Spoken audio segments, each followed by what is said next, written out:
But first tonight, as we just said, the first Newspoll of the campaign has dropped. Labor has increased its lead over the coalition, with Anthony Albanese edging closer towards retaining a majority. Labor leads the coalition 52-48%, two-party preferred. This mirrors the 2022 federal election result, in which Labor won government with a majority of just one seat. Now, in terms of the primary vote, support for the coalition has dropped 1 point to 36%, but Labor remains unchanged on 33%. Peter Dutton has managed, though, to close Anthony Albanese's lead as preferred Prime Minister to just 8 points. Look, James, this is an interesting poll. Now, bear in mind, it's obviously very early in the campaign. This has only been 1 week. We've still got 4 weeks to go. So I don't think that we can jump to conclusions yet. But what it does suggest, in my view, is that every moment counts. Because when you think about it, in 2.5 weeks, pre-poll opens. And that is very important because it means that the race is now really on to get every vote locked in before that pre-poll does open and to win over the undecided voters. And we know that there are a number of undecided voters.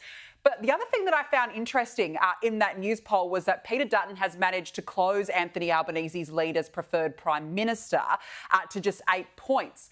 Now, if you were a Liberal Party or a coalition strategist, you would actually take some comfort in that because a lot of strategists will tell you that that's actually what they look at. They look to see the preferred Prime Minister stakes when they're analysing how leaders are being received by the public and how the policies are being received. Dutton also holds a slight lead over Anthony Albanese on the question of which leader has the better vision for Australia, although Anthony Albanese has closed the gap on this measure to a single point. It's worth mentioning as well, don't forget that Anthony Albanese called the election the day after the budget reply speech. And obviously we know that that was deliberate. It was to take the wind out of the budget reply.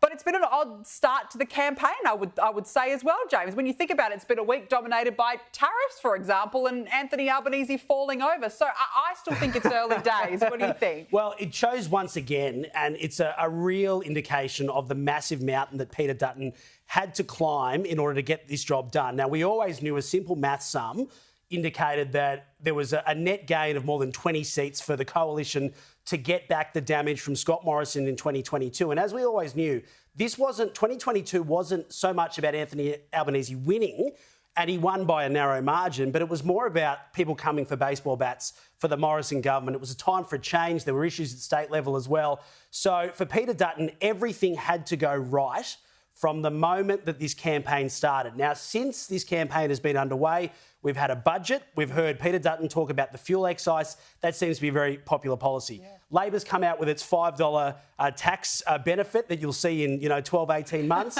But also, I wonder if there's been a couple of things where, as Peter Dutton has done a very, very good job as opposition leader. I think he's been one of the great opposition leaders in recent times. I agree. He's really hounded the government. We saw what happened with The Voice, and he's a really good retail politician. But I have noticed, to be honest, in the last couple of weeks, when it's his chance to shine and to show his policies in regards to gas, in regards to today, and we'll talk about this in a moment with international students, when someone is putting questions to him about the detail of these policies, Danica, sometimes it feels like there isn't enough meat on the bone. And obviously in opposition, you don't have the time and the resources to be pulling these things together.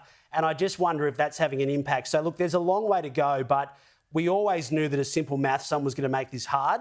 The other thing with these numbers that doesn't change, that really needs to be considered heading in to the election night, is that the Labor primary vote today, I think, is 33%. Yes. The coalition is better, but when you add the Greens onto Labor and then you look at the independent vote, One Nation's about 7%, then it's like 10, 11, maybe 12% for the other independents. Now, that independent in total with the Greens, and we have a look at this on the screen, so if you add these up, 31%, so 1 in 3 voters almost is going to look away from the major parties.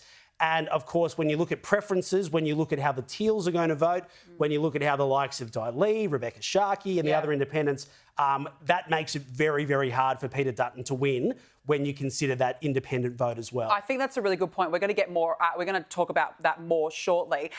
But I just want to, a point that you raised just about Peter Dutton. It was only on Friday, if you remember, for the very first time that we actually saw Peter Dutton at a fuel station promoting the fuel exercise. Yes. That was the first time we'd actually seen him there, and that is exactly where he needed to be. He needs to be at these petrol stations spruiking it. So I do agree there with your point. Should be every morning. It should be every day, hounding that message, being the front face of the petrol stations across this country. And it's not that hard to find them. There's some of them, by the way, that have massive queues because they are cheap and people go to them regularly. And Peter Dutton should be saying, if you like these prices, we can have them right across the board. So, yes, he should be doing that every morning. I think that's a really good point.